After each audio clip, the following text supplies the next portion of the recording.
night before Christmas, when all through the house not a creature was stirring, not even a mouse. The stockings were hung by the chimney with care, in hopes that St. Nicholas soon would be there. The children were nestled all snug in their beds, while visions of sugar plums danced in their heads. And Mama in her kerchief, and I in my cap, had just settled our brains for a long winter's nap, when out on the lawn there arose such a clatter, I sprang from my bed to see what was the matter. Away to the window I flew like a flash, tore open the shutters, and threw up the sash. When what to my wondering eyes should appear but a miniature sleigh and 8 tiny reindeer, with a little old driver so lively and quick, I knew in a moment it must be St. Nick. More rapid than eagles his coursers they came, and he whistled and shouted and called them by name. Now Dasher, now Dancer, now Prancer and Vixen, on Comet, on Cupid, on Donder and Blitzen, to the top of the porch, to the top of the wall. Now dash away, dash away, dash away all.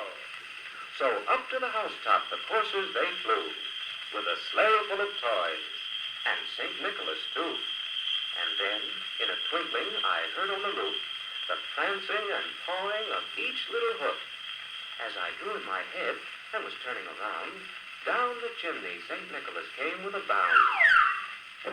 He was dressed all in fur, from his head to his foot, and his clothes were all tarnished with ashes and soot. A bundle of toys he had flung on his back, and he looked like a peddler just opening his pack. His eyes, how they twinkled, his dimples, how merry. His cheeks were like roses, his nose like a cherry.